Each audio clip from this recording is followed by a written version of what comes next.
You already know you're not going to study tonight. You knew it when you placed the book on the desk. You knew it when you sharpened the pencil you'll never use.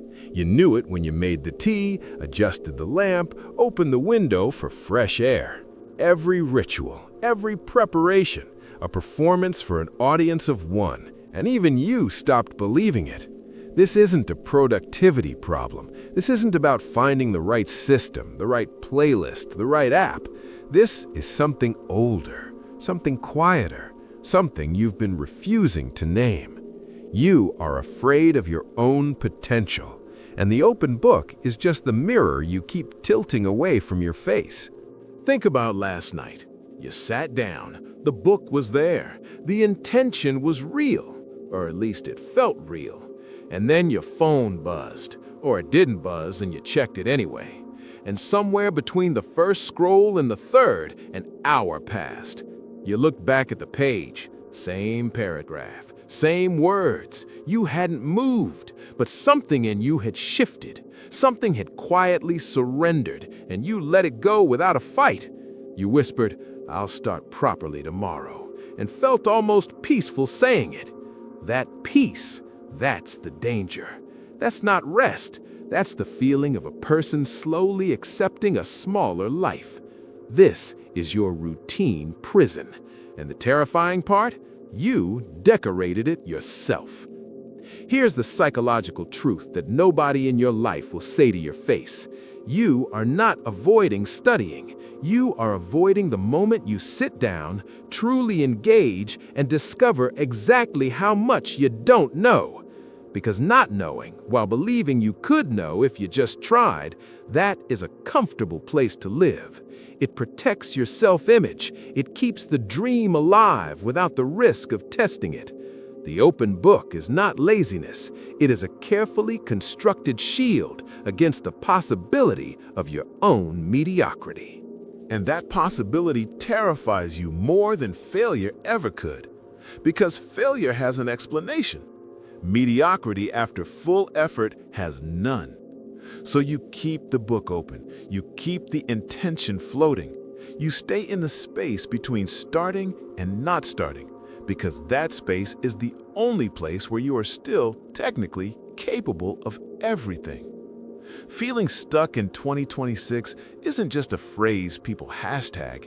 It's the lived experience of a generation that was handed infinite information and zero instruction on how to face themselves. You have access to every answer, every course, every explanation ever written, and you are sitting in the dark scrolling through other people's highlight reels, wondering why your own story feels so unwritten. The stagnation you feel isn't a lack of resources. It's a lack of confrontation with yourself, with the story you've been telling yourself about why it's not the right time yet, about how you'll be more ready next week, next month, after this one difficult period ends. But the difficult period never ends because you need it. The chaos justifies the pause.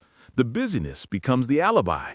And the book stays open, and the pages stay clean, and the weeks start to sound like each other until a year has passed, and the only thing that's changed is the calendar. Let me ask you something, and I need you to actually sit with it, not scroll past it. When was the last time you genuinely tried at something, fully, uncomfortably, with the real possibility of not being good enough? Not the performance of trying, not the setup, the preparation, the aesthetic of effort. Actual trying, where the outcome was uncertain and the stakes were real. If you're struggling to remember, that's the answer. That absence is what's eating you. Comment right now, one word, one sentence, whatever comes. What is the one thing you keep setting up but never actually starting? Put it in the comments, not for me, for you. Because naming it is the first act of stopping the lie. Overcoming stagnation is not about motivation. Motivation is what you feel before the difficulty begins. Discipline is what you discover inside the difficulty. And you have been confusing the two for so long that you've started to believe you're an undisciplined person. You're not. You're an untested one. There is a difference. Undisciplined means you tried and couldn't hold it. Untested means you haven't yet let yourself find out. The fear, disguised as logic, sounds like this. I need to be in the right headspace. I work better under pressure. I just need to get through this week first. These are not observations. These are negotiations with the part of you that has decided safety is more valuable than growth. And every time you accept those terms, you sign another contract with the smaller version of yourself. Dark motivation isn't about screaming at yourself until you move. It's about sitting quietly with the reality that time is not waiting for your readiness, that the people you admire weren't more ready than you. They were more willing to be bad at something before they got good. They were more willing to sit with the discomfort of not knowing instead of retreating to the comfortable fog of almost trying. You keep opening the book because some part of you still believes. That's real. That matters. But belief without entry is just grief with better lighting. Break routine motivation. That phrase sounds electric, doesn't it? Like there's a switch. Like one video, one quote, one perfect morning will finally crack you open and everything will flow. But the routine doesn't break from the outside. It fractures from the inside, slowly, when you make one decision that's inconsistent with your avoidance. One page actually read, one problem actually attempted, one night where the phone stays face down and you sit inside the discomfort long enough for it to lose its power over you. It doesn't feel like transformation. It feels like a small, private, almost boring moment. But that moment is the one everything else is waiting for. Philosophical motivation asks the uncomfortable question beneath the question. It's not, how do I study more? It's, what am I actually afraid of knowing about myself?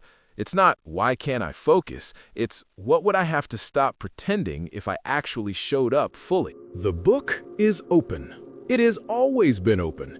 The question was never about the book. It was always about whether you were willing to stop performing readiness and start tolerating the rawness of actually beginning. The desk will be there tomorrow. The book will be there. The lamp, the pen, the tea, the ritual, all of it, exactly as you left it. The only thing that changes is whether you sit down as the same person again, or as someone who finally decided that the discomfort of trying is less unbearable than the slow ache of never knowing what you were actually capable of. What will you finally face today? If these raw truths are what you need, subscribe, because this is just the beginning of what you've been afraid to hear.